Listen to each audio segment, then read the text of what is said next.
So thank you all for being here. I'm excited to be here. I have been awake just thinking through how the session is going to go. We are talking about a topic that I'm very passionate about, and I look forward to us having a very engaging session today. So my name is Adesuwa Ifedi. I'm the Senior Vice President for Heifer in Africa, and we work across 10 countries in the continent. But globally, we've worked for many years, over 75 years, across Asia, Africa, and the Americas.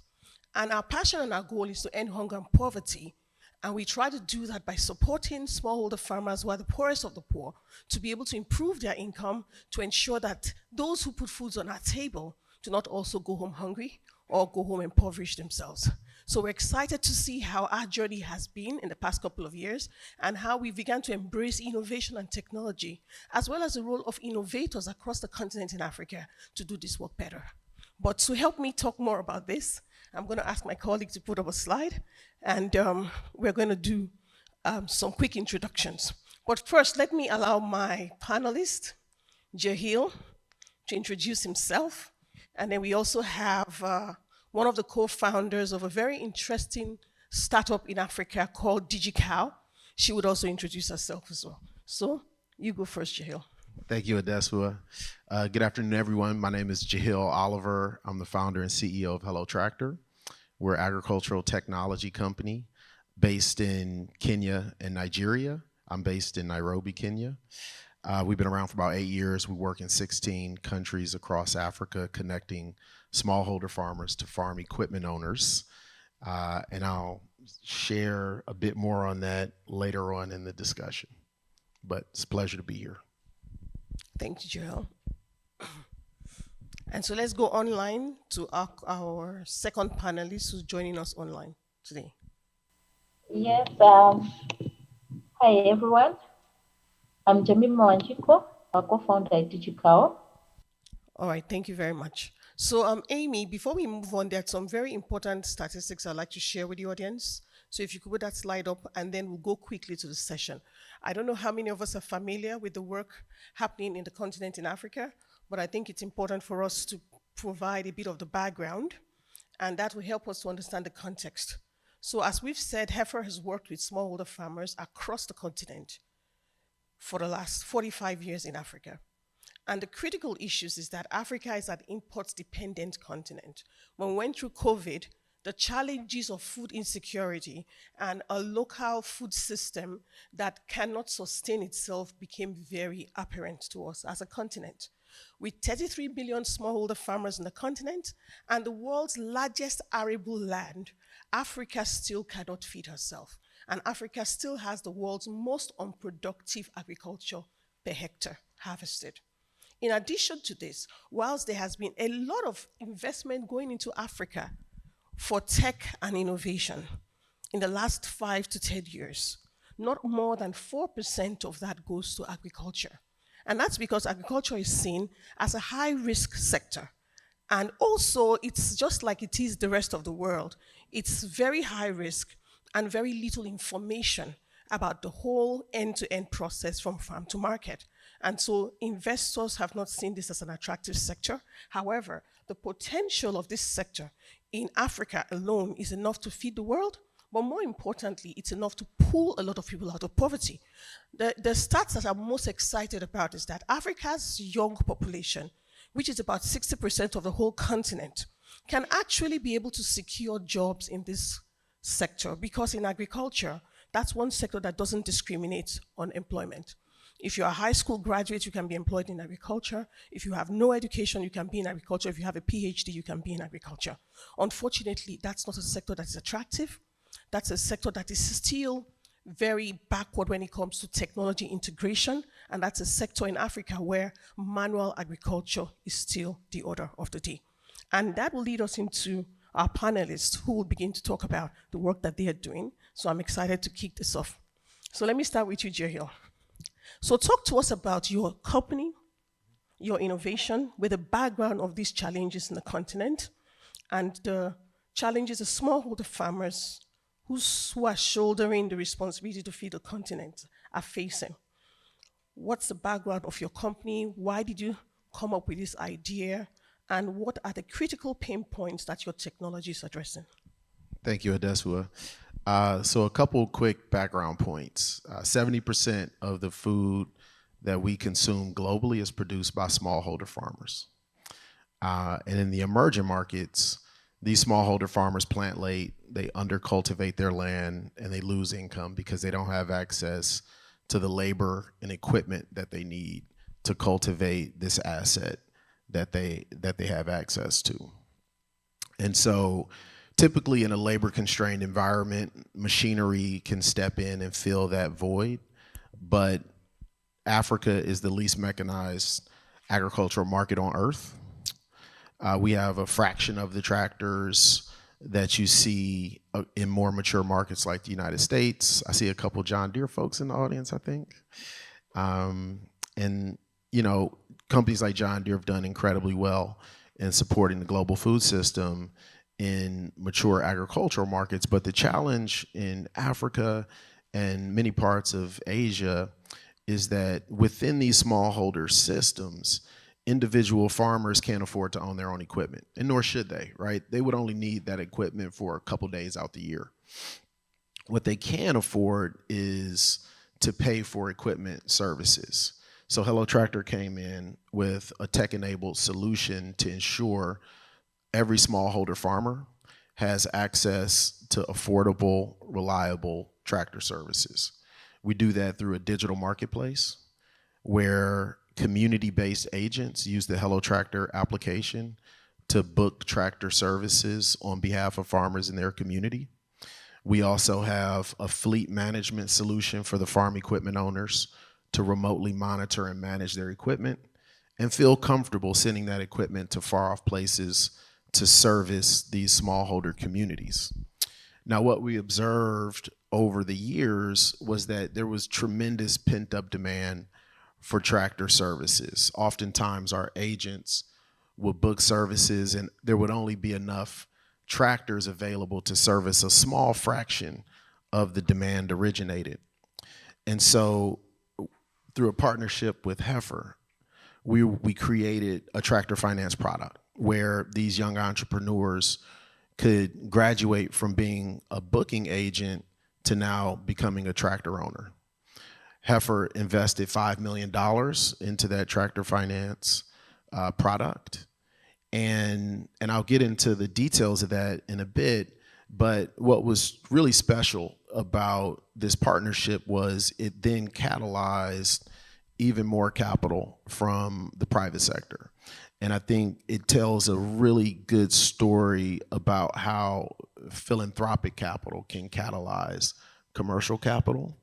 Heifer took a big risk in making such a sizable investment, but we've been able to now take that investment and mobilize investment from John Deere, who's now our biggest investor, grow the tractor finance work, and also invest in our technology. I'll talk about that a little bit later in the discussion. Yeah, thanks, Jahil. And before I go to DigiCal online, I think important to talk about some key issues here. Why we were interested as Heifer, we worked with farmers for years, building their capacity, supporting them to be able to achieve, a reasonable income so that they can take care of themselves and their family and break out of poverty. However, there is a limit to how much we can train them and build their capacity. They require infrastructure that is needed to take their business to the next level. And so Heifer wanted to do this because other investors did not see the incentive to invest.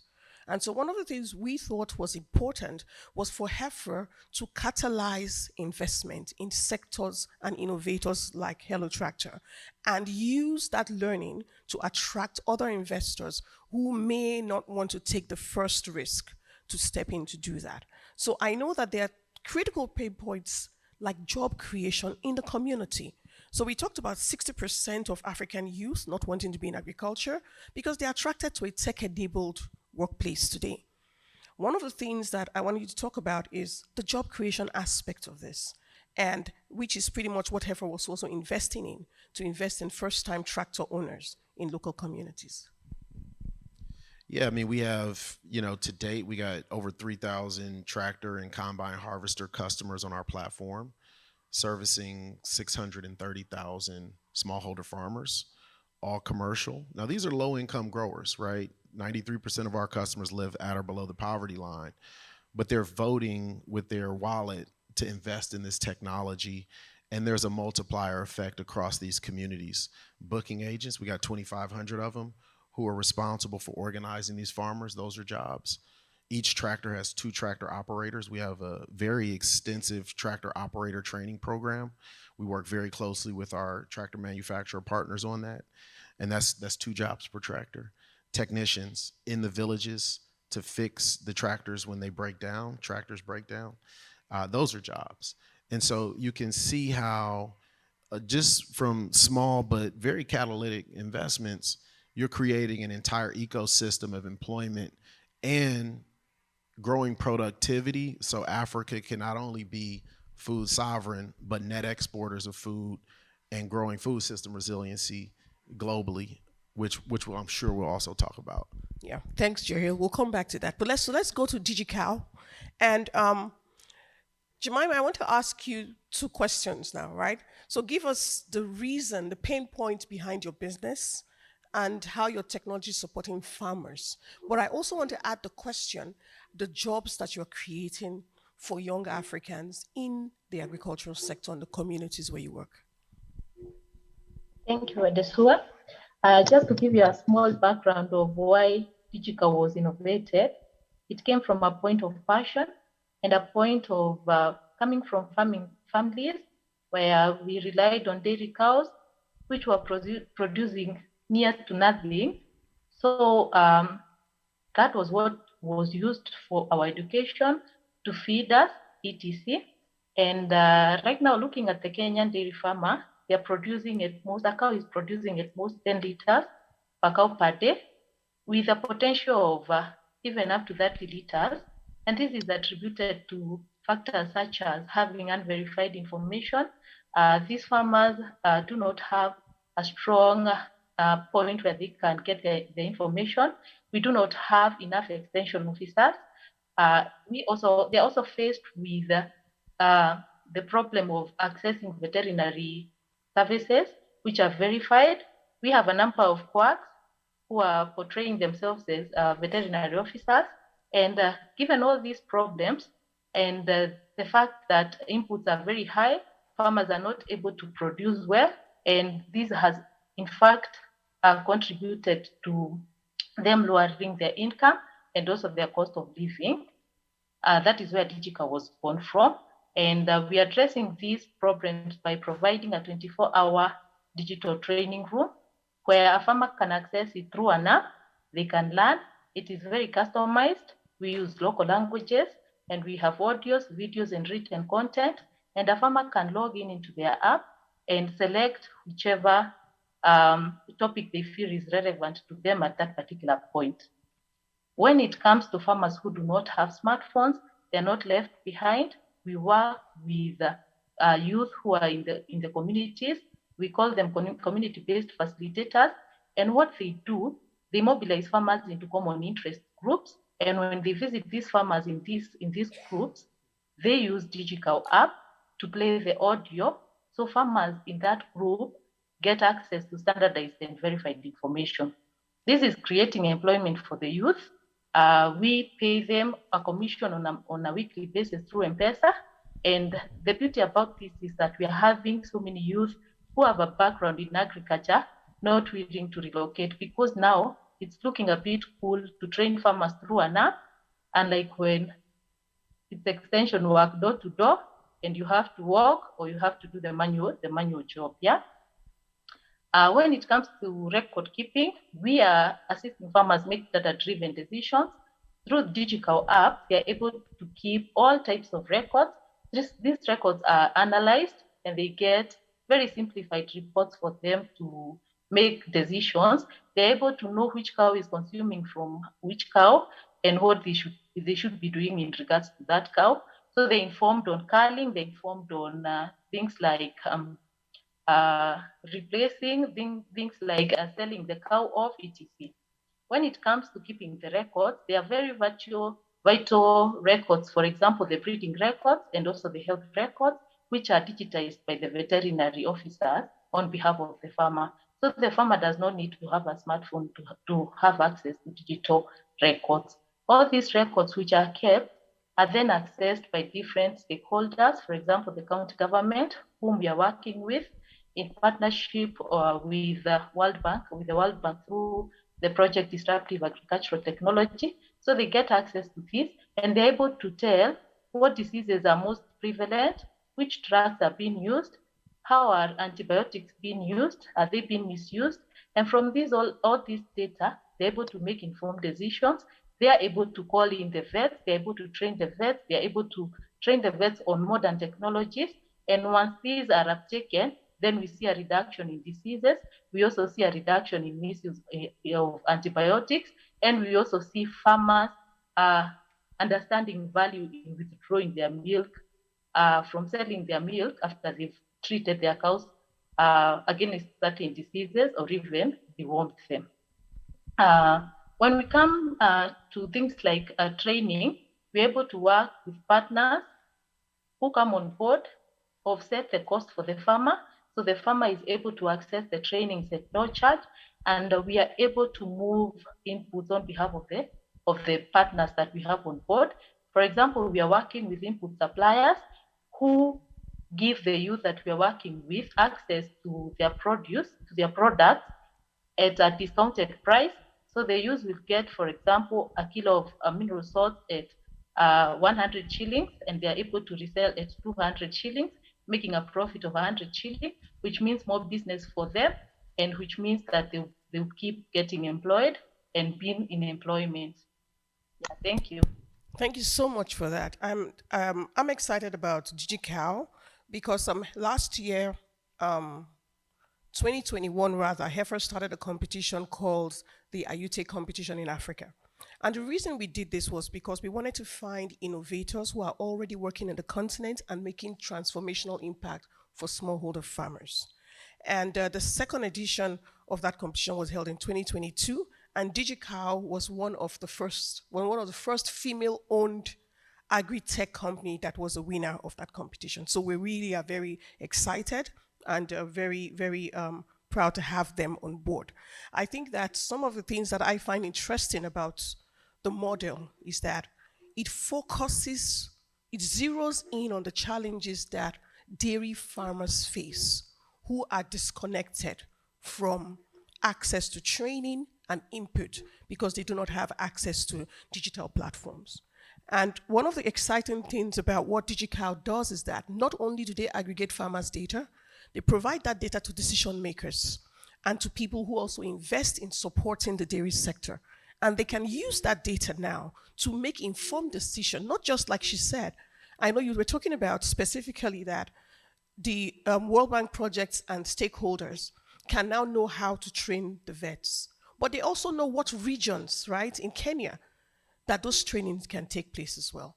So I want you to speak more about the data aggregation, because the critical importance of data goes beyond just farmers having access, but it also goes to using that data to provide better tailor-made support services for that ecosystem.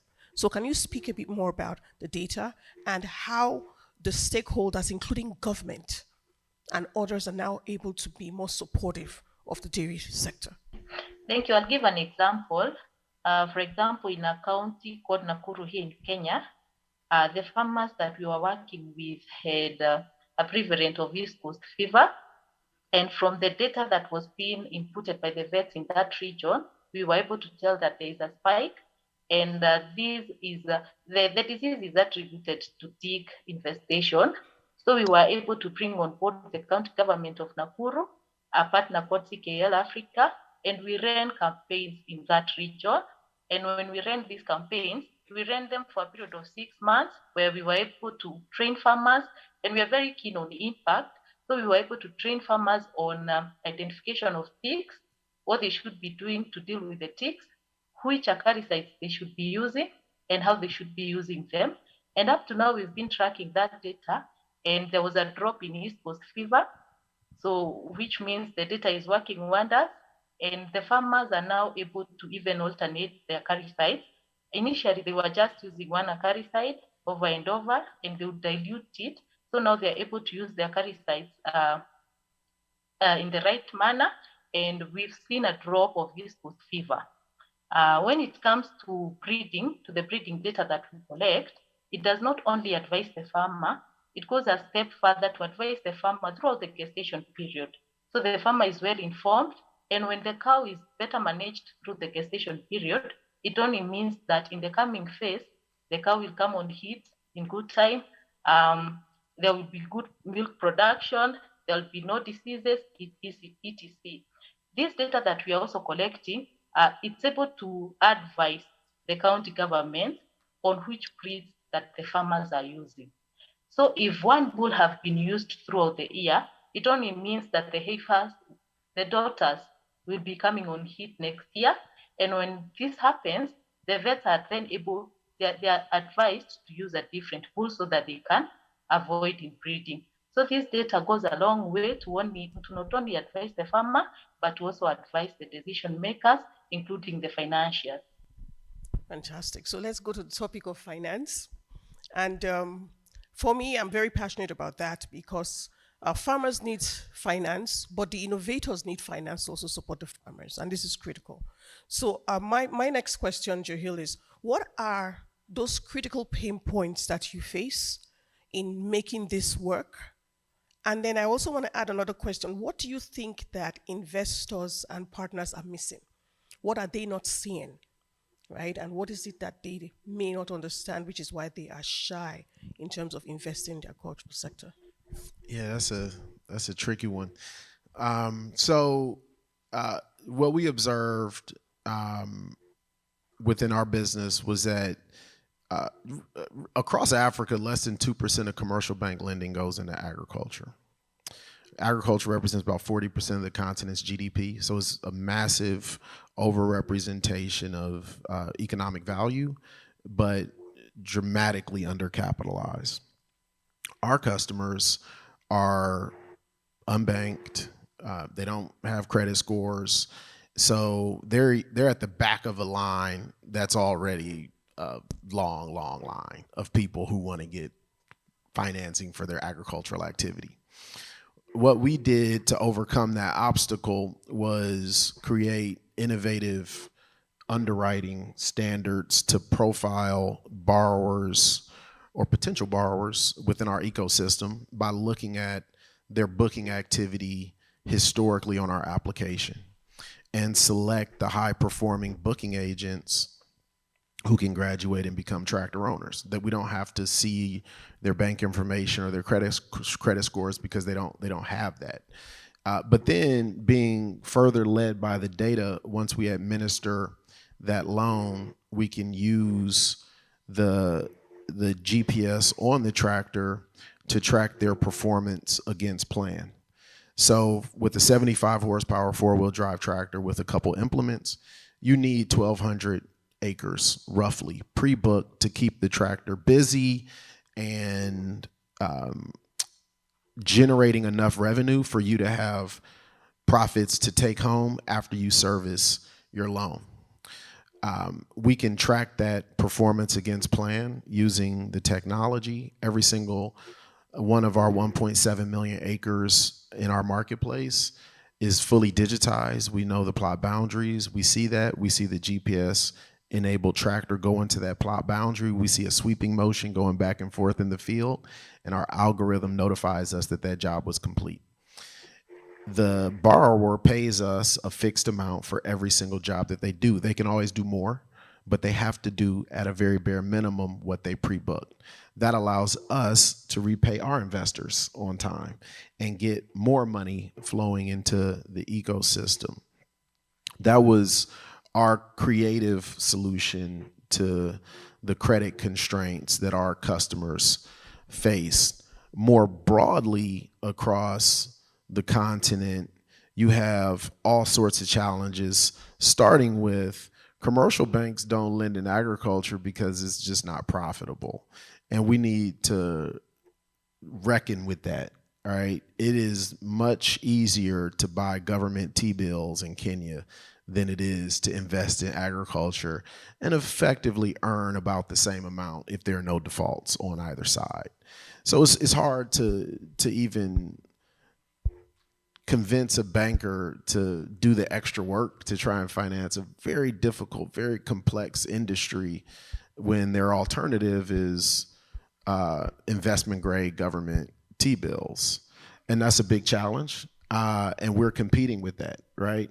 I think what we were able to do was work within our supply chain and identify companies with capital. Deere's got $7 billion in cash sitting on their balance sheet. They're not short on money. And say, look, it's a massive opportunity to sell billions of dollars of equipment in Africa, and we got a creative way to look at this market and get that money out there to finance your equipment and do it in a way where you can bring that money back in and recycle it in the system. And because this is enabling the supply chain, we can actually get lower cost interest on these loans to our farmers below what even large corporates pay, because there's a profit motive beyond just net interest margin that banks expect to pay on their financing. So that was kind of our creative way, and I think those kind of opportunities exist across a variety of supply chains, including dairy and the livestock value chain. Yeah, thanks. And I think what investors miss is that investing in agriculture will trigger other impacts beyond just that sector, because the sector touches everything. Investing in agriculture triggers job creation.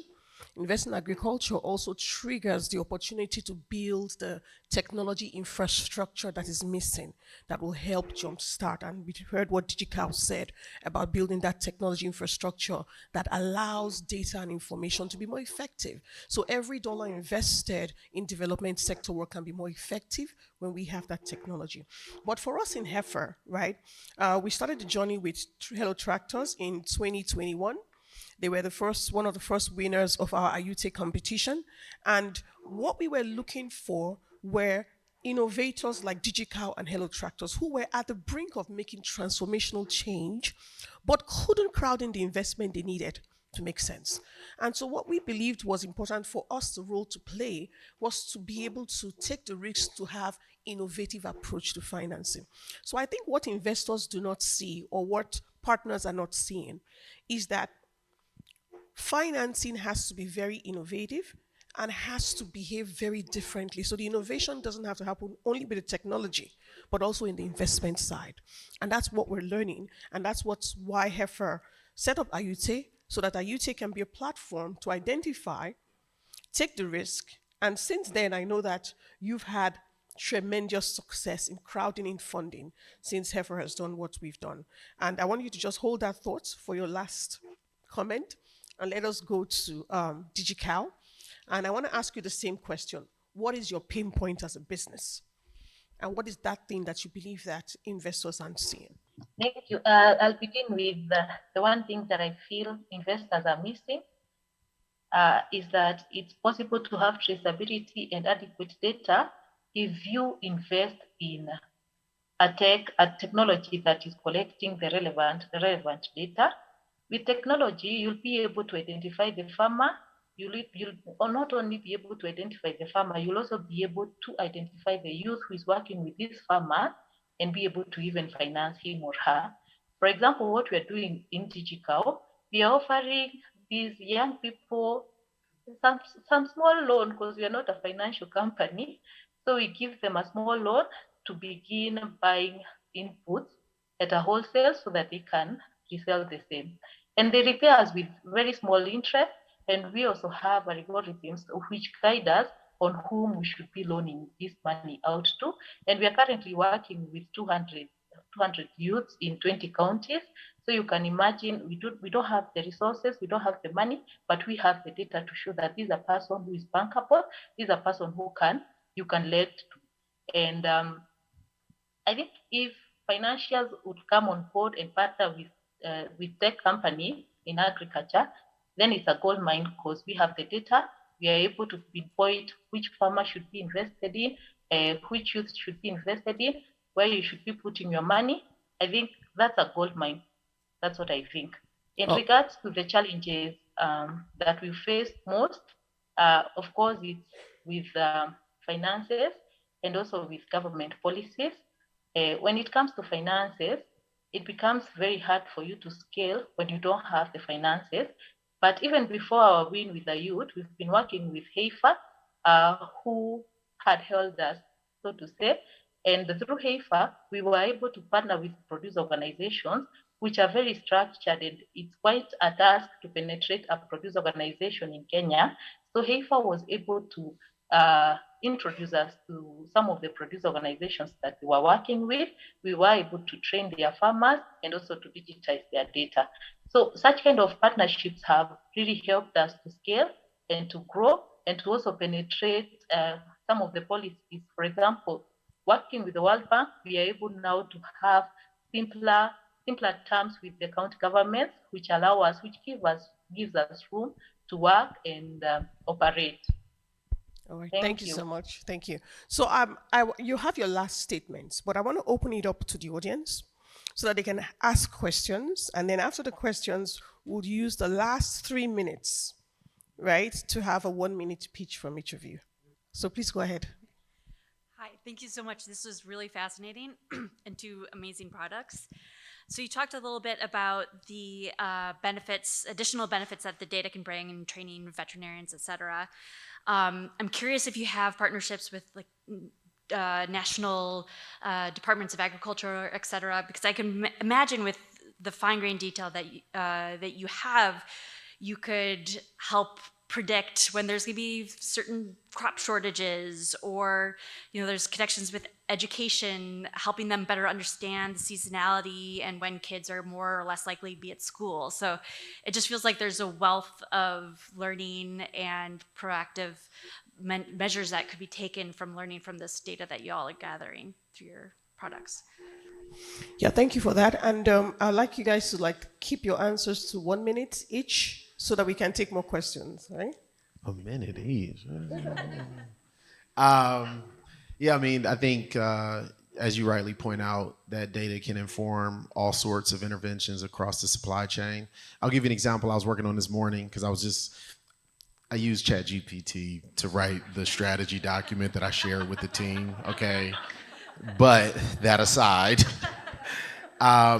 we have in one of our counties that we work in Kenya, we got about 20,000 farmers in about a 5 square kilometer radius growing rice. These farmers burn their straw at the end of the season, which is terrible for our environment, terrible for their soil and long-term soil health.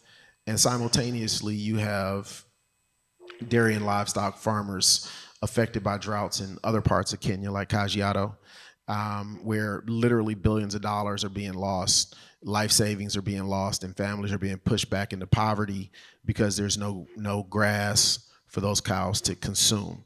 And so using data coming out of our platform, we were able to identify hundreds of thousands of tons of rice straw, fortify that straw. It's not ideal, but it's better than nothing. Fortify the straw with urea and get that straw sent to these counties so prevent the burning of the straw first, and then fortify it and get it sent to counties to save this livestock industry that's in peril. We've had 3 years straight now of droughts. So was that a minute? Look at you. Yeah. I see you over there trying to cut me off stuff. But okay, that's it for me. Thank you, Jahil. Yeah, so Jemima, I'd like you to jump in on this as well. 60 seconds. Yes, we are working with the Ministry of Livestock and the Veterinary Department, and we're also working with the Kenya Veterinary Board. And our data is real time, so Java data is being collected in the field, and the counties have customized portals where they're able to see, they're able to navigate, they're able to notice gaps. And even when it comes to vaccination exercises, they are able to keep track of which cows and which regions have received vaccinations. So yes, we are working with the ministry, and this data has assisted in making so many decisions that now even the county governments are requesting us can you now expand to other species? For example, can we include the dog because of rabies? And of course, because of finances, we are not able to expand at a rate where the county government is interested, and also the farmer is interested in us expanding. So we are welcoming investors to come on board. Yeah, thank you. Any other question? It's a long walk for a question, but yeah, really enjoyed the discussion today. I actually work for a VC fund that's purely focused on this sector, and probably the biggest challenge that the companies we invest in, their founders have, is around adoption, customer adoption. For some reason, farmers, and I've heard this answer a few times, that if you can prove ROI, you'll get adoption. It seems to be different in this sector. And some people say it's a generation thing. I've multiple opinions on this, but I'd really like to hear your thoughts on why adoption isn't as accelerated, as fast in this sector as opposed to others. So before you go, Jahil, one of the reasons why Heifer is involved in this tech innovation and why we're investing is for that reason. We have been on the farmer's side. We understand the ground game. Yeah. We know and understand how to make things work, and we understand the infrastructure limitations. And we've crowded in farmers through the work we've done over the years.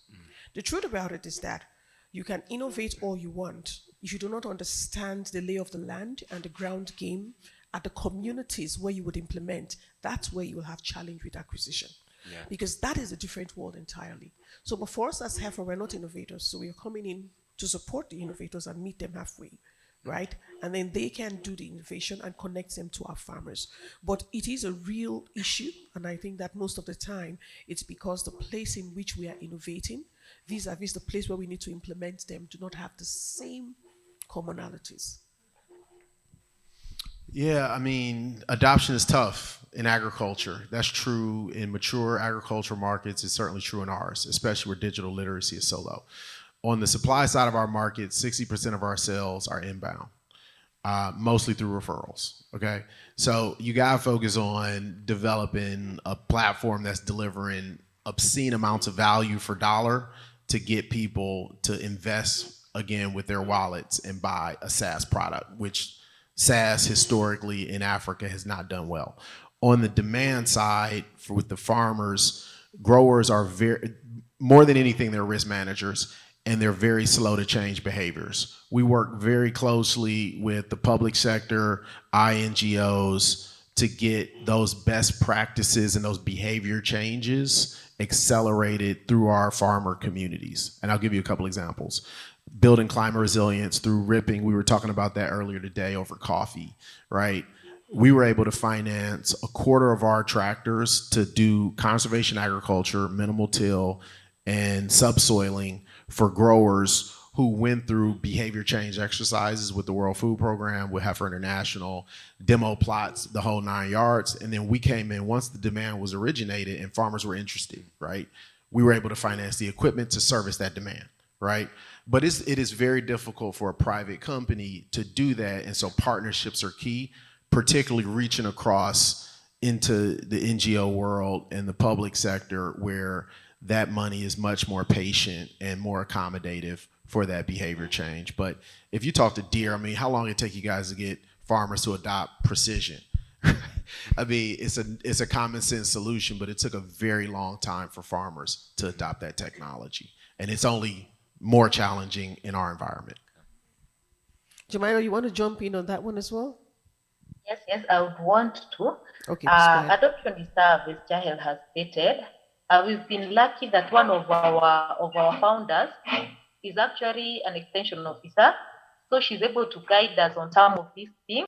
And the beauty about that is that you get to understand the farmer. Also, the kind of, in as much as we are developing and we are a tech company, we also have included a hybrid model where we have the human touch, and they work with these farmers in common interest groups where they gain a lot of trust from the farmers. And we've seen high adoption through the group training model by women. So women, from a point of trust, they are able to adopt. And we are seeing farmer leaders adopt, and once they adopt, they are able to influence other farmers into adopting. So adoption through the group model has really helped us scale and penetrate the farmer, the smallholder farmer. Those are my comments. Last question. Yeah, so I know one of the key things that like kind of we're working towards is connectivity. Can you maybe speak to the challenges that you have to connecting maybe the machines to the internet and what challenges like Africa faces from that point of view and maybe how you're addressing that? Give it up for John Deere in the house, y'all. So connectivity is a big challenge in Africa, infrastructure gaps. What we did was we took really low cost, off the shelf GPS devices that are already being sold and built some fairly complex analytics layers on top of that data coming in to make it relevant to a tractor owner, right? So Deere right now in our series tractors have all the fancy sensors. It'll tell you everything you need to know about the tractor. It's like a spaceship when you step inside of it. Our tractors roughly cost about $25,000. You can't have $50,000 worth of sensors on a $25,000 tractor. So what we did was we supplemented that with using data analytics.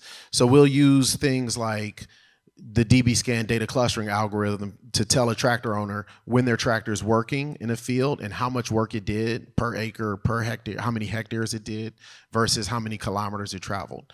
And we do a lot of work in things like route optimization to make sure the tractor owner is earning as much money while servicing as many farmers as possible and not wasting time on the road, right? That piece was really important. And that connectivity is what brought the liquidity on the supply side of our platform. Tractor owners coming to us saying, hey, we want that connectivity on our tractors so I can reduce fraud, minimize machine misuse, and protect my equipment. Once we have them as a customer, we can introduce them to our network of farmers being organized by these agents. But the catalyst to that is the connectivity piece. And that was our secret weapon to crowd in the tractors that we needed to address that massive demand in the marketplace for tractor services. So are you saying that you have offline capabilities in your technology? Because that's the only way you can get around it. Yeah, absolutely. So the data buffers when there's no connectivity. Our tractors can stay offline for roughly a month. And as soon as that tractor goes back online, you get a full data upload. And so the customer, and I can show anybody who wants to see the apps, we can go through it once the session is over. But the customer can see exactly what their tractor was doing over that month when it was in a blackout area, right? And the same thing on the booking side. You book the farmers for tractor services, and maybe when you go home is when you have the connectivity to upload those bookings into the cloud and let that pairing algorithm connect those bookings to the tractor, right? But everything has to have offline data modes, and we also have international SIM cards that we put into the devices so they can roam across country borders, because a lot of our tractors go back and forth across these porous borders. And they can roam across telcos because they don't have roaming agreements like we have in the US, where you can be a T-Mobile customer, but on Verizon's network, doesn't work like that in Africa. So we put global SIMs in our IoT devices, so we give our customers that roaming capability. It's a little more expensive for us, but it goes back to your question around extending the amount of value that you give to your customer to increase that adoption rate. And sometimes that means over-investing, but still at a positive contribution margin. Yeah. And one of the things we do in the IoT competition in Heifer is that because we understand the ground game, we are very rigorous about selecting which innovators we will work with. We want to be sure that the innovator is at a place where they have proven that the innovation can work and they are ready to scale. But most importantly, the compatibility comes with the understanding that you will not have connectivity. And if you do not have an online and offline mode that you have already built in, and you also do not have not just a smartphone operation system, but you can have the other normal kind of feature phones operation, we know you cannot go far or scale. You see, right now, there is such a huge opportunity in the number of farmers and number of smallholder farmers across Africa. The potential is huge. We're talking about 33 million farmers. But the innovators have to create products that these farmers can pay for. And so that's the also other thing we look out for. We're not looking for a not-for-profit organization to fund. We're looking for an innovator who has a business model that is sustainable, can break even, and can scale. But most importantly, that there is a demand for it already on the farmer side. That for me is really where you are able to handshake. So with that, I want Jemima to respond to this question and then give me your one last minute pitch. What's that thing? And I can almost say you've already done that because I did note that you gave a pitch when you responded to your last question. Right? So go ahead and just give your last closing remarks. Yeah, we are not only faced with the challenge of connectivity. Of course, the smallholder farmer is shy, they're not tech savvy, and they may shy away from using technology.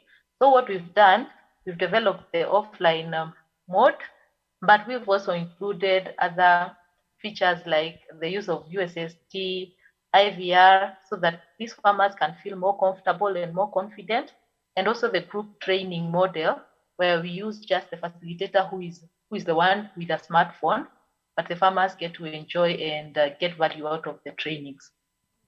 So if you are passionate about the smallholder farmer, if you're passionate about food security, if you're passionate about youth empowerment, then you're home with DigiCow. And we are looking forward to having talks and chats with you and taking the conversations further and getting investors from this. That's all from me. And thank you so much, Adesola. Yeah. Thank you, Jemima. So Jahil, I'm just going to put on my timer. Just saying, because I'm going to be sure it's actually 60 seconds. 60 seconds for your final pitch. So briefly, I think we should all in this room start to look towards Africa as a real commercial opportunity. We got 5 global bread baskets responsible for the vast majority of the food produced on Earth. You got Brazil, you got the Midwest and the Canadian prairies, India, Eastern China. And what we've observed coming out of COVID was that our food system was much more fragile. With the disruptions in our global supply chains, and then we got hit with the war in Ukraine and the shutdown of the Black Sea ports, and then of course climate change. We need to build global food system resiliency. Africa has the largest inventory of arable farmland on Earth, but we also have some of the lowest producing growers. So we need to intensify that farmland, and to close the yield gap, 50% of that is a lack of mechanization. So we need to make smart investments there to not only establish food sovereignty on the continent, but to create Africa as a global breadbasket and net exporter of food to strengthen our global food system so we can survive as a species. That's important. Thank you. 60 seconds. Yeah, and so I'm going to give my own pitch, right? And as the moderator, I can choose to take 2 minutes as an additional 1 minute for myself. Yeah. But I'm excited to be in the room today. I want us to understand that from our journey working with farmers in Heifer, farmers don't want a handown. Farmers want services at a price point for which they can pay. Today, the biggest untapped market in any business and investment world is at the bottom of the pyramid. But for the bottom of the pyramid business model to work, we have to understand what it means to price a product that goes to scale.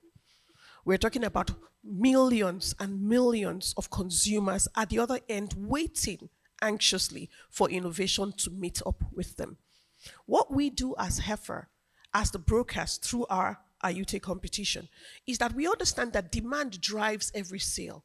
Unfortunately, sometimes we try to innovate without confirming or validating the demand. So because we understand farmers, Heifer is able to help ensure that this innovation is solving an already existing demand, and then supports that innovation with our own initial financing. So far, so good. We've put in close to 8 million of Heifer funding to trigger innovation across Africa. We're on a journey to revolutionize agriculture in Africa because we know that it's possible, but we know that it's also viable as an investment. And so we look forward to more investors joining us on this journey. We're excited to have Jahil here and the transformation that his organization is doing. Really excited to welcome DigiCow and our 2022 Ayute winners, for which they are one of them. And as we start our next journey of the competition, we really invite every one of you to come in and join. This is going to be an exciting journey of transformation across the African continent. Thank you all so much for being here today. We're excited to have you. Thank you.